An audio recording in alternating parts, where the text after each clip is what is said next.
you love a candidate, but the experience is so bad that suddenly when you present the offer, they reject you. You as the HR person start digging in. What happened? Why are you rejecting the offer? It turns out like, well, the hiring manager was a bit rude to me, or they were very judgmental in my interview. Definitely, the candidate journey and the candidate experience is something that not only has to be talked about, it has to be defined, there has to be steps, it has to be a process. And for me, it's really where your employee journey starts as well. They start as candidates.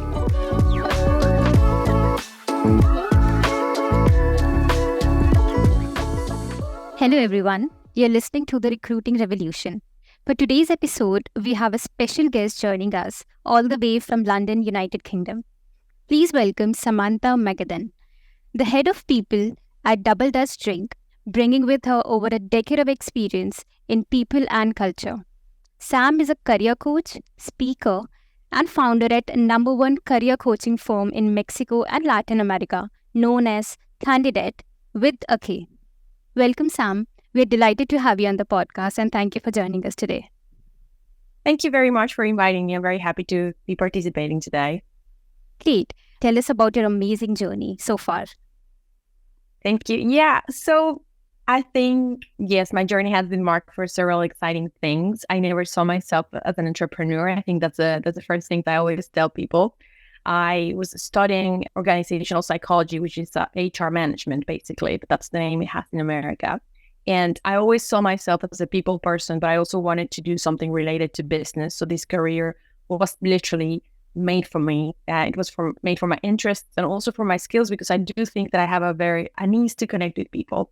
So I started my professional career in HR, at the lowest possible role, at a very entry-level role, which I think was great because I never skipped any of the things that made you an HR person. So I had a chance to understand the HR process from the get-go. So I did recruiting, I did training, I did development. I also did some logistics for events and participated in events related to human resources. And after a few years, I started to get this feeling that maybe I wanted to become an entrepreneur. Why? Because I come originally from Mexico, which is a country that has a very high rate of unemployment. And as a recruiter, I realized that people were not fully prepared for tackling the hiring process, basically. I realized that nobody teaches us how to do a CV, how to do a LinkedIn profile, how to interview properly. And I started to meet a lot of talents in my day-to-day as a recruiter that were fantastic, but for some reason, were not able to convey their talents and strengths to the hiring managers.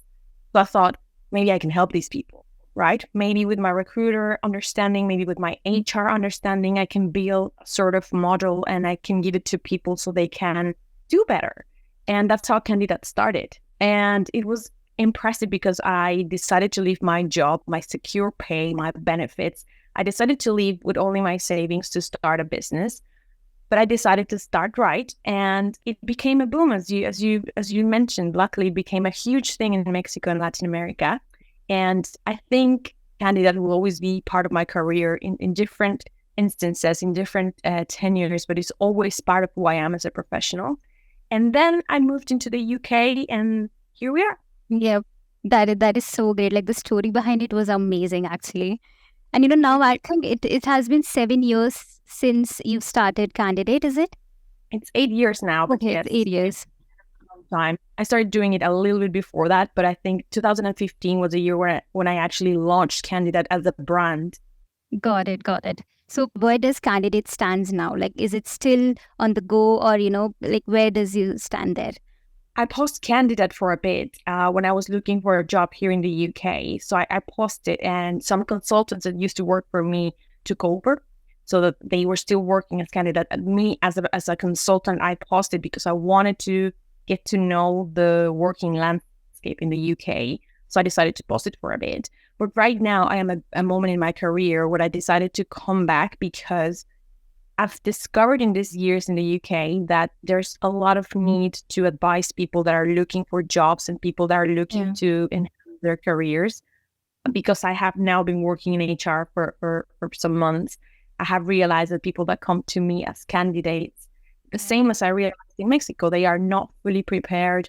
They don't have the information that a recruiter needs. Yeah. When they present the interview, they are not well prepared. So I started feeling this thing like maybe there might be room for Kandidaat in the UK. So right now I am exploring and flirting with the idea to bring Kandidaat into the UK, talking with my partners and also making a business case. The same as I did 8 years ago in Mexico, but now I'm trying to figure out how to bring Kandidaat here in an official capacity, because I do have clients from several countries in Europe and in America, but I would like to bring Kandidaat as a brand and in parallel to my job as an HR executive. Yeah, that is fantastic. Coming to your role, like the current role and the roles that you've been, into HR was majorly the cultural part of it. So, with your expertise in HR and culture, how do you think like hybrid working and remote work is making company think about culture differently? And how like building a great culture can leverage, in recruitment, because you've been part of the talent part as well. So like, what are your thoughts on that? So I have very strong beliefs about hybrid and remote working. I don't think there can be such a thing as a great culture without a very heavy amount of flexibility. That's my belief. I do have certain concerns because after the pandemic, it was proven that people were productive, committed, and people were doing their jobs in a remote team. But I am seeing now that a lot of leaders and companies and even the media are starting to talk about like maybe going back to the status quo, maybe going back to how things were before the pandemic. And I'm concerned because I think this is a huge mistake. I think companies are going to lose tremendous potential and tremendous, very good profiles and talent if they go back to how things were. I think it's 2023 and flexible working, it's the future of work. I don't think there's going back. I do think that this feeling of maybe we need to go back comes from fear, from leaders that don't feel fully prepared. Maybe they don't even know that they're not fully prepared, but they have fear. And I think it comes from also not having good performance process in place. Because when you have a good performance in place, it doesn't matter where the person is working. You only focus on, are the results being met? Yes and no. No? Okay, then we rearrange what we're doing with this person. Yes, it's working. Why do you want the person in the office 4 or 5 days a week? It makes absolutely no sense. So yes, I think flexibility is the way forward. And I think it works. And I think companies should move to there, moving in with full trust, basically. And like my second question was, how is it having a positive impact on recruitment and, building a culture when we talk about remote and hybrid working? Definitely it impacts, because when you have a great culture, it basically means that you have a great employer branding. And when you have that, it eases recruitment. As recruiters, we deal with being the first advertisers of the company. When you pick up the phone and talk to the person, you're trying to make them fall in love with the company and the role you're selling. You are also telling them the truths and the complications and challenges, but you are also trying to sell it to them. When you don't have anything to sell, any emotional salary perks, when you don't have anything that is cutting edge, when you are in an old school company, recruitment becomes expensive, becomes slow, and becomes detached from the person, because the person feels like this company has no interest in understanding me as a person, whether you have kids or whether you exercise in the mornings or whether you are a person that values having a good amount of spare time, which we deserve as humans. Yeah. So when you have a good employer branding, a good set of flexibility, but also other perks as well, because it's not only about flexibility, it's also about trying to make the whole experience fantastic. But when you do actually have that, recruitment becomes cheaper, becomes easier, faster. And the best part of it, I think, is that you also get access to a higher quality in candidates. Yeah, that is so true. When you talked about the productivity, like, it increased during the pandemic, or while hybrid/remote working. So, have you seen any, what is a perspective on employee engagement when it comes to hybrid and remote working? Like, has it seen a positive change, or what are your thoughts in it? Like, has it shown a negative trend or a positive one? I do think, and also think, I am certain that people that have hybrid and remote schemes look after their jobs more because they don't want to lose that amazing perk. So that is correlated to engagement. So, and now I've been reading, like a lot of threads on LinkedIn and Twitter where people say, I am very happy with this hybrid or remote scheme. I would not go to a company that doesn't offer this ever again. A lot of talent that have tasted the waters, they now love it and they're super engaged. They don't want to lose it. And I think the pandemic showed us that people were so grateful for not losing their jobs in a completely unique, critical setting that they became super engaged to start delivering. Companies had no choice. They had to go full remote. But I think here I also want to stress that I don't understand how the fear came back into the leadership, how it's like crippling in, and now it's trying to make people think like maybe we should go back. We shouldn't. Yeah, that is so true. Now that, we are talking about company culture. So, I noticed your LinkedIn poll, like one of your polls where regarding, the reduced working hours on Fridays, which you mentioned. So, I'm really curious to know like more on this practice and whether the companies in UK are adopting it, because in India, there's no such thing. Oh, God. I'm going to give you a little bit of context. I was very surprised when I came living into the UK to see that this was not like a standard practice, because I come from a country, Mexico, which is known for having very bad working culture. It's the old school. It's known for that. The companies that are doing things in a great capacity are the big corporations like Amazon, like Unilever, P&G. They are doing things differently. But in general, Mexico is known for being very tough on employees. But that being said, it's very common to have early Fridays. Very common. Even in the worst companies, you were probably going to wrap up at 4 tops. Like, it's super common practice. I even worked for companies where in one of them, an insurance company, MetLife, I worked until 1:30, 2 tops. Another insurance company, 2 p.m. My next company, 3 p.m. Kandidaat, 2 p.m. It's very common. Then I come into the UK, first world, of course, and my expectations were that this was going to be kind of similar. I was shocked to see that it wasn't the case.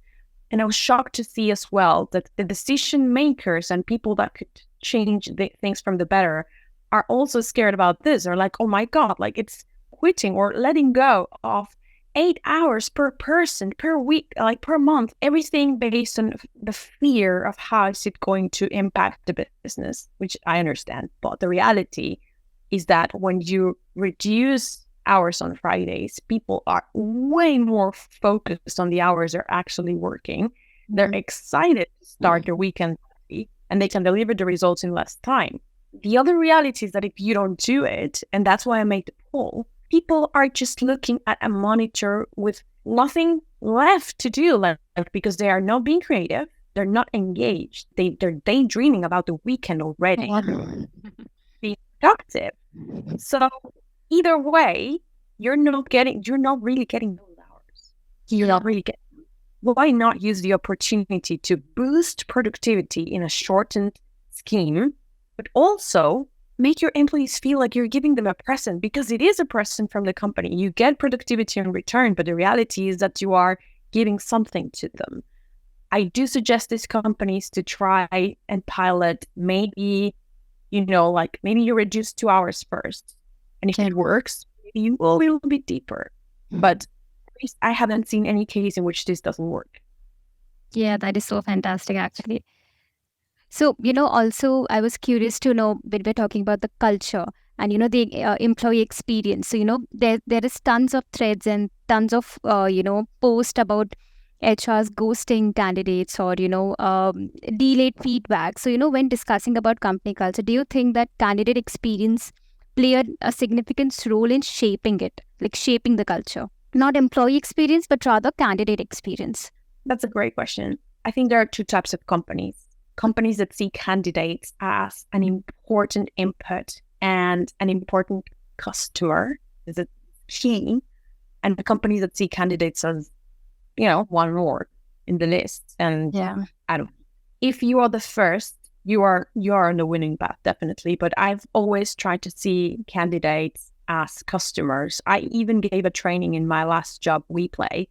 I gave a training to my peers about treating candidates like customers, like clients, like precious clients, because you can either have candidates that make it into your company already with the t-shirt on, already believing in your culture, and or you can have candidates that get into the role completely confused and completely thinking, at least I have my probation period to decide.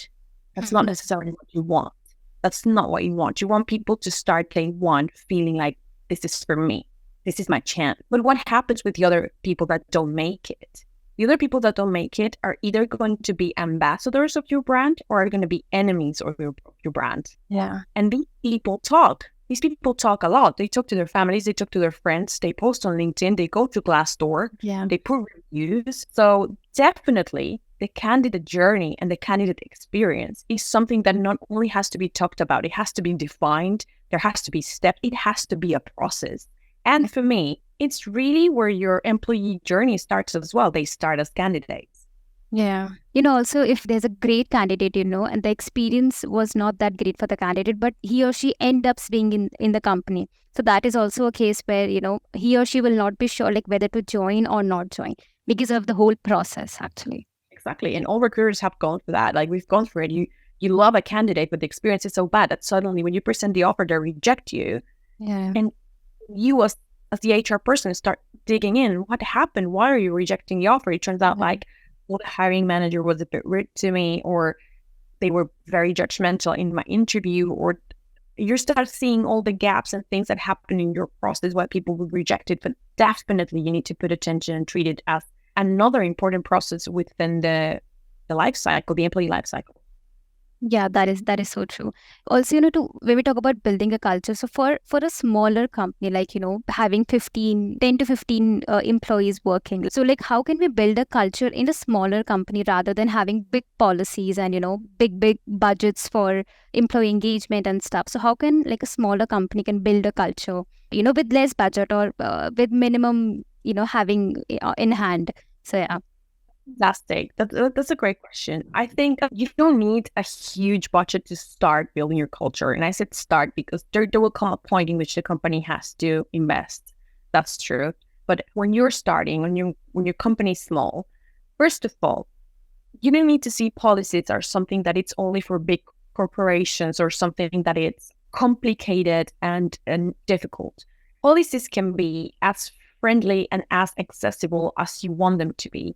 Even the wording can match the company's culture and the company's voice. The visuals of your policies can also match the company's branding. So we have to stop looking at policies as this horrendous Word document that is 12 page for just one expense policy or for just one compassionate leave policy. They can be to the point, friendly, easy to read, as I always say, easy to digest. They have to be easy because you want employees to actually read them and to understand them. They have to live in a place where there are easy access. And I do think even if you're a small company, you cannot escape the world of policies and staff handbook, because people deserve to come and find something that is on paper. And also policies, in all honesty, I do think they force the company to commit to the culture. Yeah. If it's all just, we can leave at Fridays at 4, just like that, people won't do it. People will be afraid to do it. Yeah. Whereas if you have a policy that says it's okay for you to disconnect on Fridays at 4 p.m., it's a commitment from both sides. It's a commitment. Maybe the policy says this will be reviewed every 6 months based on your performance. So then you have a little lock with performance there. But it's written there. It's a promise. It's something that is for real. So first of all, don't be afraid of policies. Do them friendly. That's something that costs nothing. Costs zero pounds for that. Okay. Another thing that you can do is analyze and study which benefits have no investment. For example, if you cannot afford to give healthcare to your team, that's okay. But you can investigate how other ways to get competitive. Maybe you do a cycle to work scheme that it's way cheaper. Maybe you enhance your paternity and maternity policies. Yeah. That's really important. You will have to hire someone in those months, yes, but you are giving a huge perk. But let's say you cannot even afford that one. That's fine. That's maybe a second stage. But you can think about other things. The flexible Fridays, core hours. Core hours is a great perk that costs nothing. For example, as a company, you define from 10 a.m. to 4 p.m., we all have to be available for meetings and calls and answering as quickly as possible. That's our core hours, 10 to 4. Yeah. Whether you start at 8 or 9 or 7, it's up to each one of you. Whether you finish at 4:30, 5, or 7, it's up to you and your target and what you have to do in your day-to-day. You are autonomous to define when you start or when you finish, or these are our core hours as a company.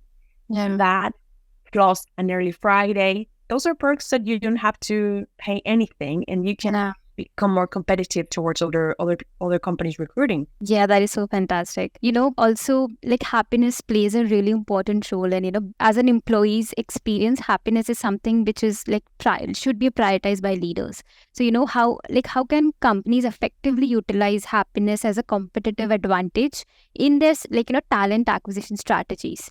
Definitely, unhappy employee will not be as creative and as productive. That's just a thing. Unhappy people also have a lower immune system. They get easily. There's a lot of things going on in terms of how happy your employees are, and it's been proven that happier people are more productive. People that are happy in their jobs are more engaged because they want to take care of that job.